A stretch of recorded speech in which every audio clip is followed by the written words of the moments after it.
ہم عصر کی نماز ہم نے مسجد قباء میں ادا کی ہے، اور ابھی ہم آپ کو لے کے جائیں گے اس کنویں کے پاس جو آپ صلی اللہ علیہ وآلہ وسلم کے ہوتے ہوئے آپ اس میں پاؤں ڈالتے تھے اور وہ پانی آپ کے پاؤں کو بوسا کرتا تھا۔ اس کو بولتے ہیں بیر حاتم۔ اس کا نشان ابھی موجود ہے، اور وہ بیر حاتم اس لیے بولتے ہیں کہ وہاں پر آپ صلی اللہ علیہ وآلہ وسلم کی انگوٹھی، جس کو حاتم بولتے ہیں، وہ اس میں گر گئی تھی، اور ابھی آپ کو لے کے چلتے ہیں وہاں پر، اور اس کے نشان کی زیارت کرواتے ہیں۔ حجاج آ رہے ہیں کیونکہ حج کا سیزن ہے، اور آپ ماشاءاللہ دیکھ رہے ہیں کہ یہ پانی بھی سبیل کے لیے یہاں پر بانٹا جا رہا ہے۔ السلام علیکم۔ وعلیکم السلام، كيفك؟ محمد نعيم. محمد نعيم. ايوه، انت كيفك؟ ايش اسمك؟ سلمان. فين from؟ في نيجيريا. ما شاء الله ما شاء الله، حجاج. نيجيريا ولايات ويكيت. ما شاء الله تبارک اللہ، مبروک مبروک، اہلا وسہلا۔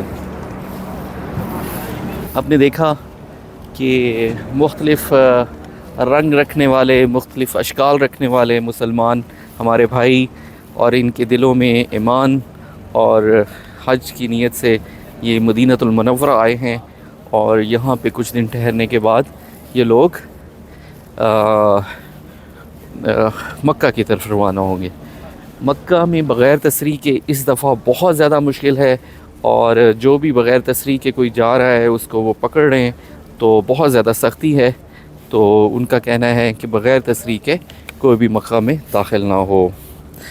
ہم آپ کو اس کی طرف لے کے جا رہے ہیں۔ یہ ہے وہ جگہ جہاں پر آپ صلی اللہ علیہ وآلہ وسلم کی انگوٹھی مبارک، یعنی بیر حاتم، یعنی حاتم انگوٹھی کو بولا جاتا ہے، اور آپ صلی اللہ علیہ وآلہ وسلم کی حضرت عثمان غنی رضی اللہ تعالیٰ عنہ سے اس میں انگوٹھی گر گئی تھی۔ یہ وہ جگہ تھی جہاں پر یہ کنواں ہوتا تھا، اور آپ صلی اللہ علیہ وآلہ وسلم اس میں پاؤں ڈال کے بیٹھتے تھے، تو پانی آپ کی محبت میں آپ کے پاؤں کو چھوتا اور پھر نیچے چلا جاتا تھا۔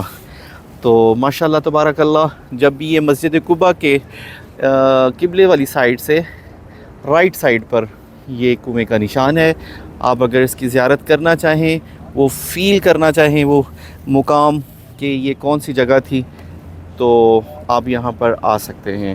جزاک اللہ خیر۔